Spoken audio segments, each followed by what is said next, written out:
શ્રી ગણેશાય નમઃ. અમેરિકાના વિઝાના ઇન્ટરવ્યૂ માટે મુંબઈ જવા નીકળી પડ્યા. ટ્રેન છૂટવા ન દીધી હો. પહોંચી ગયા મુંબઈ. હોટેલ ગોઈતી, ચેક ઇન કર્યું ને મસ્ત આઈપીએલનો ફાઇનલ જોયો. બાકી વેજ સફર કરતો હોય ને મજા ન આવે એવું થોડું બને. લાઇક શેર અને સબસ્ક્રાઇબ ફટાફટ કરી નાખો દોસ્તો. ચાલો બતાવું સુરતથી બોમ્બેની સફર અને આરસીબી માટેનું મારું ગાંડપણ. ચાલો દોસ્તો, તો મસ્ત આપણે બોમ્બેની સફર માટે પાછા નીકળીએ છીએ. ગુડ મોર્નિંગ, જય શ્રી કૃષ્ણ. હાલો, તો અત્યારે બોમ્બે માટે ફટફટ ઉતાવળ છે એટલે ભાગીએ, બરોબર. અને હવે ઇન્ટરવ્યૂ માટે જઈએ છીએ એટલે બધાય લક વિશ કરી દેજો. તમારે પાસે વિડીયો પહોંચશે નહીં તમુદીમાં, પણ તોય પતી જાય પછી લક વિશ કરી દેજો. બસ મળે તો આપણું, ન મળે તો થયું એમાં હું નહીં. હાલો ત્યારે ભાગીએ ફટાફટ ટ્રેન માટે. તેથી કીધું તો એમ આપણે ગ્રીન ને યલો કલરની ઓડીમાં નીકળી પડ્યા. જો છે ને યલો ગ્રીન. અને આજે આપણી ભેગા છે કાકા. આજે વરુણ નથી, કેમ કે વરુણને એક્ઝામ હતી એટલે એ વયો ગયો. હવે આપણે એક્ઝામ તો ન કહેવાય, આપણે ઇન્ટરવ્યૂ જાય. મસ્ત હતો, ટ્રેન આપણી રાહ જોઈને ઊભી છે. તો સુરત સ્ટેશનેથી નીકળીએ છીએ. હવે પાછા સુરત આવીએ ત્યારે મસ્ત હસતા આવીએ અને આરસીબીને આપણો ઇન્ટરવ્યૂ બે ક્લિયર થઈ જાય એવી વિશ કરતા રહેજો. અચ્છા, हमको सिखा रिया है. આપણે પહોંચ્યા અને ટ્રેન ઊભી રહી. ભાઈ ટાઈમિંગ તો બાપુ આપણો છે. પ્લેટફોર્મ વાંચવું હોય ને તો આપણે ટ્રેન પકડી લઈએ છીએ, એ પાકું થઈ ગયું ભાઈ. शाबाश बेटा, बहुत बढ़िया मुन्ना. જલસા કરો, હાલો નીકળીએ માયાનગરી મુંબઈ માટે. દોસ્તો નીકળી ગયા છીએ અને હમણાં પાણી પીવું તો અમે ઉપર અહીંયા બેઠા છીએ. તો એ વિચારતા હતા કેમ પીવું, તો એને આમ મસ્ત આમ હુઈ ગયા પાછળ, બરોબર. અને પછી અત્યારે હું હુઈ ગયો. બોલ તમને બતાવો, કેમ જાણે તમને દેખાવાનું હોય. અહીંયા હુઈ ગયા. જો બતાવો તો કેમ કર્યું તમે? આવી રીતે કર્યું, હૈલી આમ હુઈ ગયા અને પછી પાણી પીધું છે ને. બાકી કલાકાર આમ જોઈ ભાઈ, ઉપલી સીટના બધા આવા બધા ઓલા હેક્સ. તો દોસ્તો ફાઇનલી આપણે બાંદ્રા ટર્મિનસ પહોંચી ગયા છીએ. ફાઇનલી આ વખતે તો સાચા ટર્મિનસ જ પહોંચ્યા. એવું નહોતું ટ્રેનને ત્યાં લઈ ગયા તો ત્યાં જ પહોંચીએ નહીં. તો બાંદ્રા લોકલમાં થોડાક પહોંચીએ તો કાંઈ વાંધો નહીં. હાલો તો હવે ફટાફટ આપણે હોટલ ગોતીએ. તે દીની જેમ આજે પાછું કરવાનું છે. હોટલ ચેન્જ કરવી છે આ વખતે, એટલે ડિફરન્ટ હોટલ ટ્રાય કરશું. ને મેઇન પાછું આજે એ જ સીન છે કે આરસીબીનો મેચ છે ને એને જીતાડવાનું છે. તો હાલો, જો મસ્ત આપણી આ રીતનું હતું. હવે આપણે ઉતરીએ, જાય અને ફટાફટ મસ્ત ટ્રેન ગોતીએ નહીં, સોરી હોટેલ ગોતીએ. દોસ્તો કુર્લા વેસ્ટમાં અમે હોટલ ગોતીએ છીએ. હું તમને કહી દઉં કે બને ને તો ટેક્સીવાળા આ રોડ ઉપર ના આવતા, કેમ કે એ લોકોના કમિશન એ છે 800 થી 1000 રૂપિયા. એટલે બને ને તો ખાલી આ રોડ ઉપર આવતું રહેવું. ઘણી હોટલો ઘણી બધી છે, તો મસ્ત રૂમ મળી જશે સારા ભાવમાં સારી રીતે. એટલે આ હું તમને કહું છું કેમ કે અમે અત્યારે આ ફેસ કર્યું, એટલે હું તમને કહું છું આ વસ્તુ કે કોઈને બી ઇન્ટરવ્યૂ હોય ને તો અહીંથી નજીક થાય યુએસ એમ્બેસી. અને પ્લસ આ રોડ છે ને ત્યાં ઘણી બધી હોટલ છે, તમારી રીતે ગમે એ તમે એક્સપ્લોર કરી અને સારા ભાવમાં રાખી શકશો. પણ હા, ખાસ કે કોઈ ટૂંકમાં ટેક્સીવાળા કે રિક્ષાવાળા ભેગું ન આવું. બાકી એનું કમિશન છે ને જેટલું હોટલનું ભાડું હોય છે ને એનાથી 70% જેટલું વધારાનું એનું કમિશન છે. એટલે અમને આ ખબર પડી ગઈ એટલે અમે બચી ગયા. પણ હું તમને એ બચાવું છું કે બને તો એ ના કરતા ખાલી આ રોડ ઉપર આવતા રહેજો એટલે મળી જાય. અને અહીંયા સામે જ અહીંયા જ રેલવે સ્ટેશન છે. જો આ ટ્રેન જાય છે એટલે આ કુર્લા, હા, એટલે એ સ્ટેશન નજીક છે અહીંથી. અને બધું અહીંથી આખું ટૂંકમાં કહેવાય ને ખાવાની જગ્યા હોય છે 1-2 આજુબાજુ.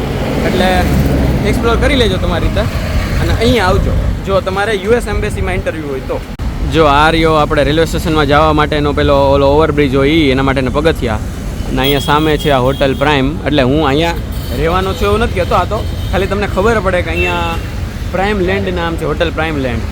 તો ટૂંકમાં એ એરિયા છે. એટલે હવે તમારે સર્ચ કરવું હોય તો ખબર ના પડે કે આ રોડમાં ક્યાં, તો કે હોટલ પ્રાઇમ લેન્ડ સર્ચ કરીને આવતા રહેજો એટલે ખબર પડી જાય કે અહીંયા આજુબાજુ છે એમ. ઓકે દોસ્તો, મસ્ત ચેક ઇન કરી લીધું છે હોટલમાં. આ હોટલની રૂમ ટૂર દઈ હગાય એવી છે, છેલ્લી નહોતી દઈ હગાય એમ.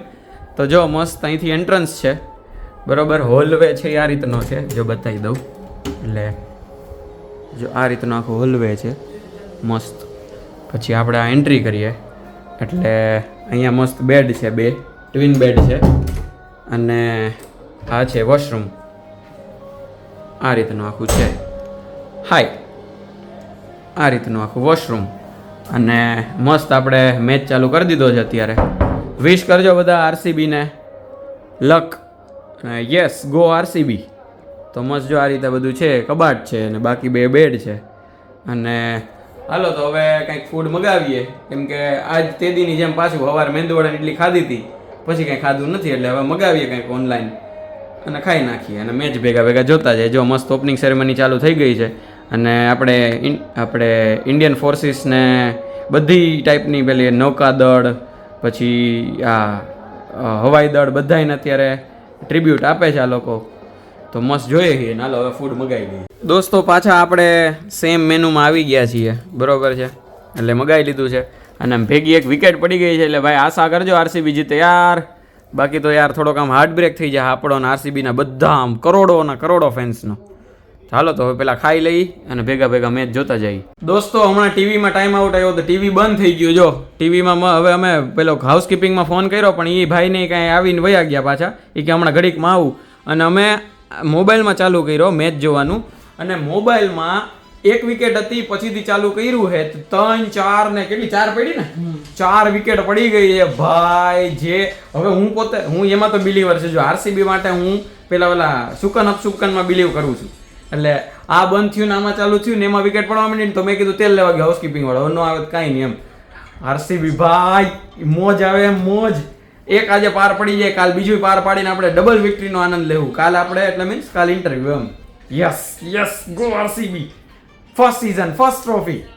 તારો આ હિસ્ટોરિક મોમેન્ટ રેકોર્ડ થાય છે ભાઈ. 11 બોલમાં 36 રન જોતા છે ને એમાં આ બોલ ખાલી ગયો. 10માં 36, 18 વર્ષ પછી આ મોમેન્ટ રેકોર્ડ થાય છે. અને ખરેખર તમને આરસીબી મારા માટે શું છે એ ખબર ના હોય તો કહી દઉં કે 2016માં જ્યારે આઈપીએલ ફાઇનલ આવ્યું ને ત્યારે હું પોણી કલાક રોયો હતો, અને 2017માં જ્યારે 49માં ઓલ આઉટ થયું ને ત્યારે હું રોયો હતો ભાઈ.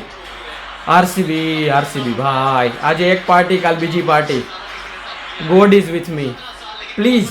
યસ તો 5 બોલમાં 29 રન, ટીવી ચાલુ કરી દીધું છે પાછું, અને 5 બોલમાં 29, એક બોલ ખાલી નોર્મલ બોલ પ્લીઝ, 6 વગરનો એક બોલ, અને બાકીની બધી લીગલ ડિલિવરી. ભાઈ શું ટીમ ને શું ઇમોશન છે ભાઈ સાબ. નાખ નો યોઝેલવુડ normal ball, normal. Yes go RCB. જો હા બસ સેમ ઇમોશન છે મારું, same emotion. Yes we won. God is with me. Thank you God. જય શ્રી રામ, જય ગણેશ, જય શ્રી કૃષ્ણ. જલસા કરો દોસ્તો, જલસા કરો. જીતી ગયું છે આ છે ને, આ તમને કહી દઉં કે આ ફાઇનલનું સ્કોર બોર્ડનું ફાઇનલની આ લાઈન છે, IPL final 2025. Yes we did it.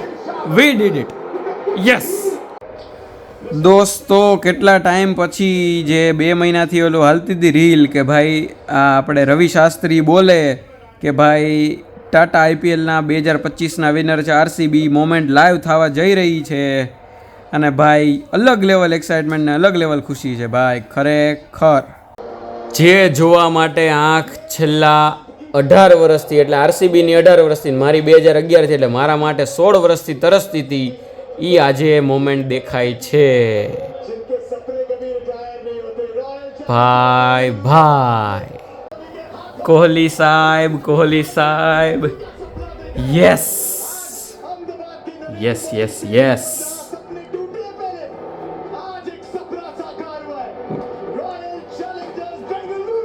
આ મોમેન્ટ મારા માટે કદાચ 5 વર્ષ 10 વર્ષ સુધી એ નહીં ભૂલાય. એક્ઝેક્ટ આ મોમેન્ટ, એક્ઝેક્ટ આ. જય શ્રી રામ. તો દોસ્તો આરસીબીની આજ મસ્ત જીત સાથે આપણે આજનો વ્લોગ એન્ડ કરીએ. મળશું આપણે આવતા વ્લોગમાં. કાલે આપણો છે ઇન્ટરવ્યૂ, એટલે ઇન્ટરવ્યૂના વ્લોગ આરે મળશું, અને બધા એના માટે મને લક વિશ કરી દેજો. ત્યાં સુધી બધા હસતા રહેજો, ખુશ રહેજો, મસ્ત રહેજો, આબાદ રહેજો અને ખાતા પીતા રહેજો. મળીએ છીએ, ચલો બાય બાય.